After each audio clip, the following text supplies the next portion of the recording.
Could Suzy Lamb truly be mentally unstable as her mother-in-law Joni Lamb claims?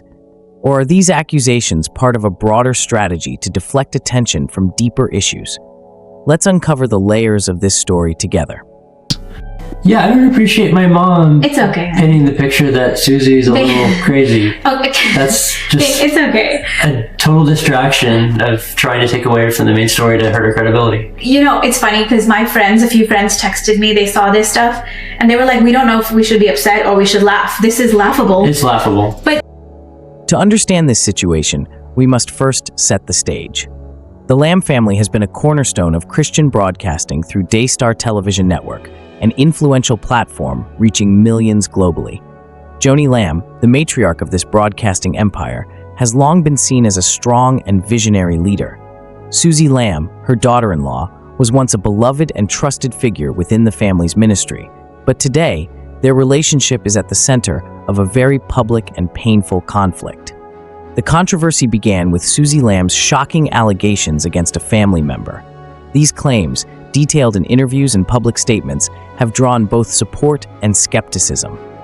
Joni Lamb, in response, accused Suzy of being mentally unstable, framing her as someone who has lost touch with reality. This accusation has not only damaged their family's public image, but has also raised questions about integrity, truth, and how we address mental health within the church. In an interview that has since sparked outrage, Joni Lamb shared her perspective with Marcus Rogers, a prominent Christian influencer. During this interview, she dismissed Suzy's claims as fabrications, stating that Suzy was imagining things due to her alleged mental instability. The interview, described by many as a bombshell, reframed the controversy and shifted the narrative from the allegations of abuse to Suzy's credibility. Let's pause here for a moment. There's something really bizarre that Joni mentions in her interview with Marcus Rogers, this whole grocery incident. Oh, yes. There had been some very peculiar things that have happened at this particular trip. I remember when we were at the grocery store, all the family was there because when we always go to the grocery store and get food for breakfast and that kind of thing. And I remember Suzy was standing in line and she began to murmur under her breath and start talking about a man that was behind her.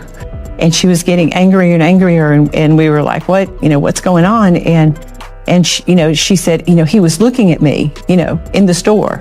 And the man is like on his phone, not knowing what in the world she's saying or doing. We were just trying to calm her down. So it was just a weird dynamic that was going on with her from the beginning. Yeah, I would appreciate my mom it's okay. painting the picture that Susie's a little crazy. Okay. That's just It's okay. a total distraction of trying to take away from the main story to hurt her credibility. You know, it's funny because a few friends texted me, they saw this stuff, and they were like, we don't know if we should be upset or we should laugh. This is laughable. It's laughable. But the truth is, when I first heard it, it was obviously painful because it's such a stupid, that none of this happened. She's making up things. Again, I don't want to keep pulling it back to that, but it remains that all these words that you say to paint me in a picture so you can for self-preservation, you have to answer to our King Jesus for this. And I understand her mentality. Her thought, the way she justifies all of this is, you know what, I'll say this now because it helps me now, and later I'll repent and I'll be okay. And it doesn't work like that. That's manipulating God. You cannot manipulate God. I hope and pray she takes responsibility and repents for that. It is not okay. So nothing happened at the grocery store? No, I don't.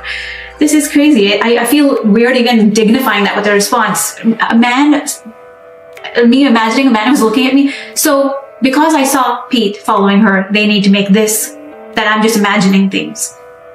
Crazy. If that's true, that would be definition of gaslighting.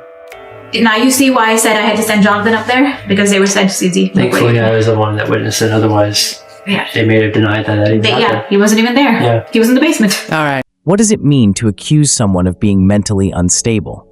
Within the church, how do we handle such claims, especially when they're used to counter serious allegations? These are not just theoretical questions. They have real consequences for how we approach truth, justice, and grace. In the interview, Joni recounted an incident at a grocery store, alleging that Suzy's behavior was erratic. According to Joni, Suzy accused a man of staring at her and grew visibly upset, even though the man appeared unaware of her accusations. Joni's narrative painted a picture of Suzy as someone prone to paranoia and outbursts. But Suzy Lamb's response tells a very different story. In interviews alongside her husband, Jonathan Lamb, Suzy has passionately denied these claims, stating that they are part of a calculated effort to discredit her. Suzy argues that Joni's accusations conveniently divert attention from the abuse allegations she has raised.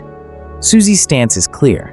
She believes Joni's accusations of mental instability are a form of gaslighting, an attempt to undermine her credibility and silence her voice. In Suzy's words, "All these words you use to paint me in a certain picture for self-preservation, you have to answer to our King Jesus for this."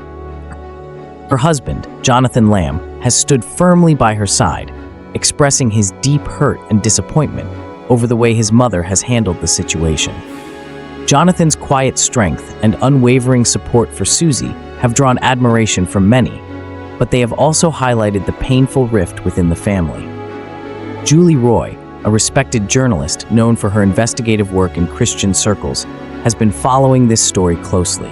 She recently criticized Marcus Rogers for taking down his interview with Joni Lamb, calling it a missed opportunity to hold all parties accountable. Marcus Rogers just came out with, I don't even know what to call it.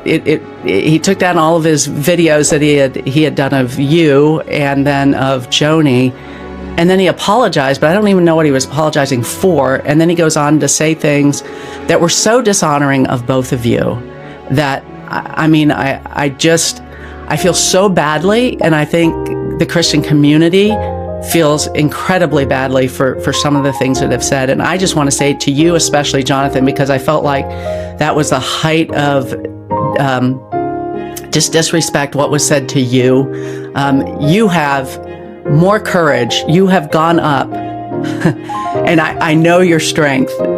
And I have seen it over these, past several weeks and actually a couple months when we've been working with this story. And I have seen your strength in the midst of the fire. And I think you didn't deserve that. And you are the kind of human being. You're very much like my husband. I said this to Suzy before. My husband's very much like you. He's the one that holds our family together.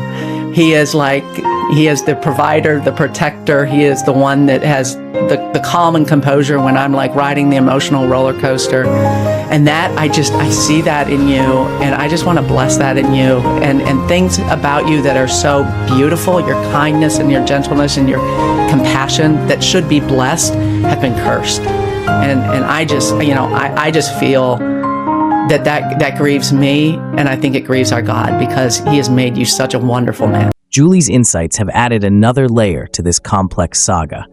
Julie has raised an important question. How should Christian leaders handle disputes like this? Her perspective challenges us to reflect on the broader implications for the church and the Christian community. This story is about more than just the Lamb family. It's a wake-up call for the church to reevaluate how we address conflict, mental health, and accountability. When allegations arise, especially within prominent Christian families or ministries, how do we ensure that truth prevails without sacrificing grace? How do we protect the vulnerable while upholding justice? As Christians, we are called to seek the truth and to approach all situations with humility and compassion. This means listening carefully, avoiding premature judgments, and prioritizing reconciliation wherever possible. It also means holding ourselves and our leaders accountable to the highest standards of integrity. The Lamb family story is far from over. As we continue to follow this controversy, let's remember to pray for all involved. Pray for wisdom, healing, and reconciliation. Pray that the truth, whatever it may be, comes to light, and that justice is served in a way that honors God. If this story has touched your heart or made you reflect on the importance of truth in your own life, we encourage you to share your thoughts in the comments below. Let's create a space for honest and respectful dialogue. And if you haven't already, please like this video, subscribe to Sanctuary Lens channel, and click the notification bell so you never miss an update. Together, we can shed light on what truly matters.